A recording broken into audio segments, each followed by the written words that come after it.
Boa tarde. Hoje vamos falar sobre responsabilidade civil e danos nucleares. Para começar, eu já gostaria de compartilhar a tela com vocês para que a gente possa falar sobre este assunto. Quando a gente fala de responsabilidade civil por danos nucleares, o que que é importante a gente entender desta matéria e trazer para essa apresentação? É importante que a gente compreenda a responsabilidade civil aplicada aos danos nucleares ou danos atômicos, né? Analisar a legislação nacional e internacional relevante, vigente e que são aplicáveis, e estudar alguns casos práticos, né, que a gente tem aí, algumas implicações jurídicas importantes quando a gente fala da responsabilidade a danos nucleares. Então vamos lá, conceito breve, aquele já muito amplamente difundido pelo professor, conceito de responsabilidade civil. Origem da responsabilidade civil, né? É do direito civil com base no dever de reparar os danos. Ele pode ser subjetivo ou objetiva, sendo que aqui no caso a gente, quando falar de responsabilidade civil nuclear, a gente sempre estará falando de responsabilidade civil objetiva, e quando a gente fala, né, a questão da aplicação no direito nuclear, muito se dá fundamentada no princípio do risco integral da atividade exercida. Qual é a base, a fundamentação legal quando a gente fala, né, da responsabilidade civil por dano nuclear no país? Hoje a gente tem a lei em vigor de 1977, a Lei 6.453, que estabelece que a responsabilidade civil objetiva para danos nucleares e determina seguro obrigatório para cobrir eventuais danos.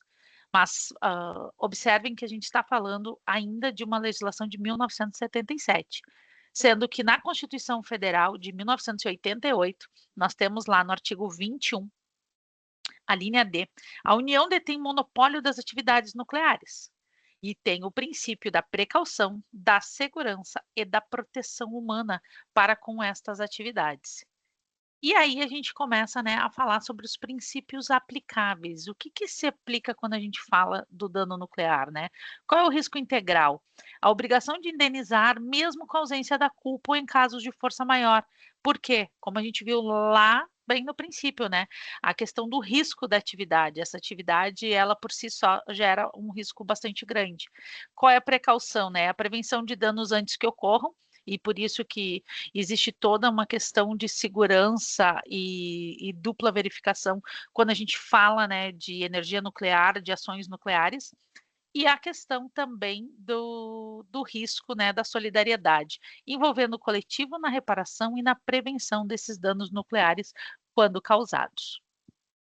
E aí, quando a gente fala das características dessa responsabilidade civil, a gente precisa entender, né, que ela é objetiva, independente da culpa, pela atividade em si, ela é exclusiva, caindo sobre o operador da instalação, mesmo que este seja um terceiro, transnacional, pode envolver vários países em caso de impacto internacional, e ela requer um seguro obrigatório, uma garantia de reparação às vítimas para aquela atividade.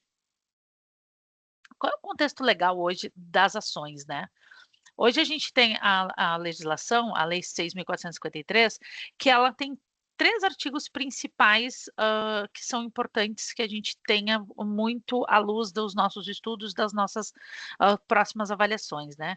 O artigo 4º, ele estabelece a responsabilidade objetiva do operador, lembrando que a legislação também traz que é do Estado, né, essa responsabilidade, a exoneração em caso de culpa exclusiva da vítima e a exoneração em casos excepcionais, por exemplo, na questão de necessidade ou, né, uma guerra.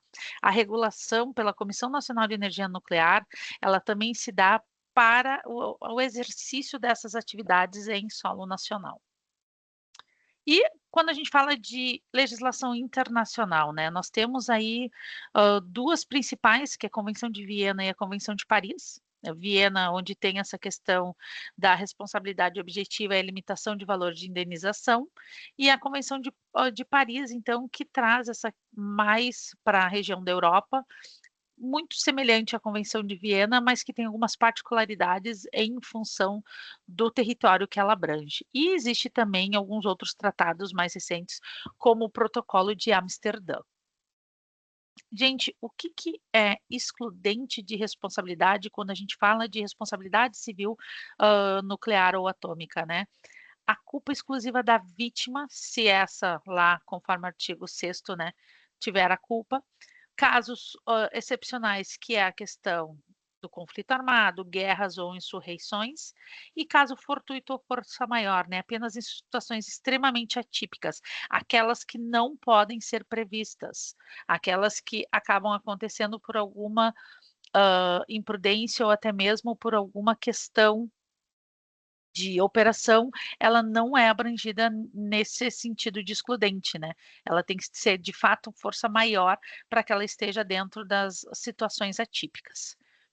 E quais são os danos passíveis de indenização quando a gente fala da questão da responsabilidade civil de danos nucleares? Os danos materiais, na questão do patrimônio, da perda de propriedade, a ou até mesmo a necessidade de deixar aquela propriedade, pessoais, principalmente os danos causados à saúde, ambientais, a contaminação de solo, de água, de ecossistemas, e morais, né, pela angústia e o sofrimento psicológico, quando comprovados que são inerentes da responsabilidade civil de terceiros, né, contra as pessoas que foram atingidas por essa questão de atividade nuclear ou ainda de insumos e ou de energia nuclear.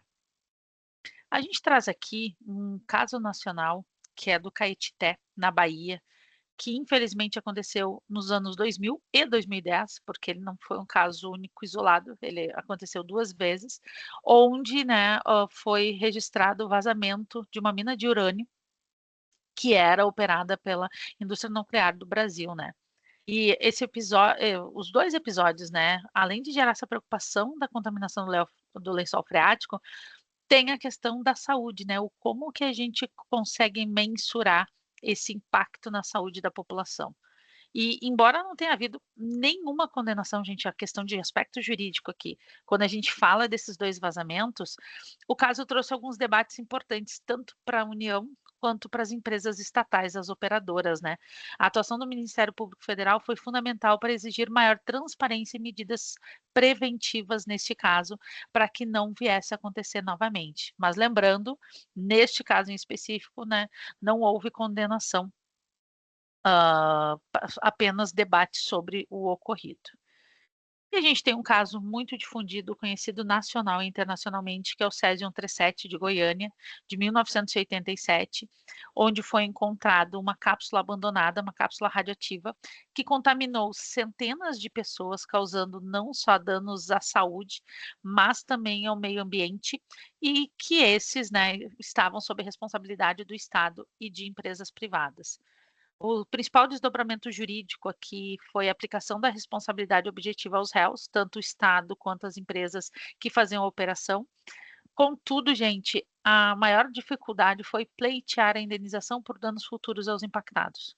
Não só pela comprovação do dano à saúde, mas também o dano à propriedade, o dano material e de que como, né, essa indenização poderia ser, pleiteada por eles e de fato, concedida, né, a nível de processos judiciais. Casos internacionais, o Fukushima, né, no Japão, 2011, onde a partir do terremoto seguido do tsunami, houve então uma usina que, além de explosão, teve vazamento de radiação. O Japão, a partir daquele momento, a partir de 2011, adota um sistema de responsabilidade objetiva para danos nucleares com o operador da usina sendo o principal responsável, né. O que não era até então, e a empresa a qual estava responsável pela usina foi condenada a pagar bilhões de dólares em indenizações a moradores, agricultores e empresas. Hoje, Fukushima, ela é um ponto turístico lá no Japão, ela não tem ainda a retomada toda a atividade econômica e atividade das pessoas, né, da comunidade como um todo, principalmente porque existe um tempo mínimo que ele deve ficar inerte para que não traga mais nenhum risco para a população. Outro caso que também é muito conhecido é Chernobyl, que aconteceu na Ucrânia em 1986, onde houve a contaminação de uma vasta área com danos ambientais, danos humanos e danos transnacionais, porque ele evadiu fronteiras, né. In Infelizmente não havia para este caso, né, algum tratado para fazer a reparação à época que aconteceu, e com a mudança nas legislações internacionais, então, após o desastre, aí sim, há sempre a questão da reparação e da contingência, mas até Chernobyl ali não se tinha a nível Europa, a Ásia e os países nórdicos não se tinha aí as legislações ou tratados que pudessem regulamentar. Aspectos importantes que a gente precisa ressaltar quando está falando de responsabilidade civil por dano nuclear. A radiação, ela pode gerar dano à saúde há anos ou décadas após o evento, então ela não necessariamente ela é imediata. Então, como é que isso pode, dentro de um processo jurídico, trazer a discussão e como que uma junta médica ou até mesmo a pessoa que está pleiteando essa indenização, ela venha comprovar isso? Como calcular essa indenização, porque o dano que ela vai sofrer vai ser um dano parcial, vai ser um dano que vai tirar ela das atividades laborais, essa é uma das maiores dificuldades. A questão da contaminação dos lençóis freáticos, também porque tu pode ter uma contaminação de imediato, mas não necessariamente ela possa vir a se perpetuar ou ainda de imediato não ter essa contaminação e ao longo do processo de consumo do próprio solo para com esta radiação ou ainda para agentes contaminantes nucleares, eu possa ter essa contaminação dos lençóis freáticos, que é as nascentes das águas, principalmente, né? E a mensuração de prejuízos a moradores locais. Quando eu tenho uma área que ela precisa ser evacuada, como que eu mensuro esse prejuízo? Porque a gente não está falando apenas de moradia, nós não estamos falando apenas de deixar as suas casas, dependendo do local ou tipo de atividade econômica que aquela família produz dentro daquela propriedade, o quanto isso impacta, né? Então, o problema jurídico maior aqui está sempre como calcular, como mensurar essas indenizações. E um exemplo, né, internacional que traz a questão dos sobreviventes de Hiroshima e Nagasaki, né? Muitos ainda recebem o tratamento por doenças associadas à radiação, uma vez que eles foram atingidos pela radiação a partir da bomba atômica, e essa, ao longo não só da primeira geração afetada, mas das gerações que vieram depois, continuam apresentando doenças associadas, né, oriundas da exposição à radiação. Polêmicas e os desafios globais. Os principais desafios hoje, quando o colega Andrei e eu começamos a fazer o levantamento dos dados, foi limite financeiro para reparação. Quando a gente fala de um grande acidente, acidente de larga escala, o seguro nem sempre é suficiente. Lembrando que a pólice de um seguro está diretamente vinculada ao valor de indenização que esse está previsto. Então, as empresas acabam tentando fazer aquela economia ou o valor mínimo possível necessário para que possam dar continuidade às suas atividades, e isso pode ser um dos grandes limites, né, principalmente na reparação, e não falando só de danos morais, quando a gente fala nesse sentido, mas principalmente quando a gente fala do dano à saúde, né? Hoje, a questão de trabalhar quando estamos trazendo alguma contaminação por radiação é um processo lento, é um tratamento que despende bastante recurso e que pode se tornar insuficiente esses recursos. Os tratados internacionais, tanto na falha de abrangência desses tratados, ou até o que eles comportam, especialmente por danos fora de instalações nucleares, né? Quando o dano nuclear não está dentro de uma unidade, de uma instalação, seja de uma usina ou seja até mesmo de agora, né, usina de geração de energia limpa, a energia nuclear é considerada uma energia limpa, né, uma energia menos poluente, mas a energia em si. Porém, o processo de geração ele pode ser extremamente impactante e não só falando do meio ambiente, mas falando todos os outros, né, riscos que a gente viu anteriormente. E os danos transnacionais, como harmonizar essas legislações de países diferentes, assim como Chernobyl, que não tinha na época legislações ou tratados que conseguisse abranger todos os impactos que foram gerados, como que a gente consegue ter isso dentro de legislação ou de que forma isso pode ser trabalhado, né? Esses são as principais polêmicas e desafios, não só para o nosso país, mas também a nível global de como trabalhar. Hoje a gente tem aí uma tensão entre dois países que podem, a qualquer tempo, a gente ter questões de uso de armas e energia nuclear, e que a gente tem aí ainda uma fragilidade quando fala dessas legislações. Algumas jurisprudências importantes que a gente traz aqui, justamente para elucidar de que forma vem sendo trabalhado dentro do Brasil a questão e o tema, né. A questão do acidente radioativo, no Césio 137, que foi a responsabilidade civil objetiva, né, o abandono do aparelho de radioterapia. Na realidade, entendeu-se como abandono, porque o aparelho estava dentro de um prédio, o qual este tinha o populares tinham acesso, né. E a fiscalização, então, tanto de vigilância sanitária, quanto a responsabilidade foi da União e do Estado, né. E aqui a gente traz a ela como foi, julgada, né, e 2 decisões do Supremo de 2009, uma de São Paulo e a outra do Paraná, onde o Supremo Tribunal de Justiça reforçou que a responsabilidade por dano nuclear é regida por normas específicas, a lei já supracitada, e que atribui o caráter de objetivo na questão do dano, da culpa, né, e estipula que o limite de indenização está vinculado às coberturas previstas em tratados internacionais ratificados pelo Brasil. E aí a gente vem aqui, a gente tem uma legislação, mas a gente tem outros tratados, seja o Tratado de Viena ou até mesmo os tratados mais recentes que, para que se possa calcular o dano, o Brasil tem que estar, né, ratificando esses tratados.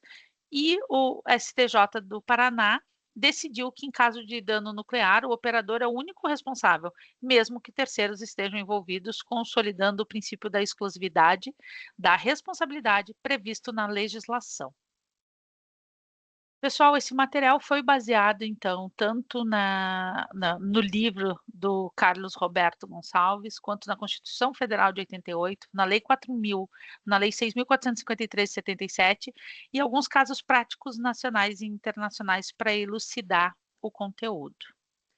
Eu agradeço a atenção de todos. Eu e o colega Andrei nos colocamos à disposição e disponibilizamos esta apresentação. Obrigado.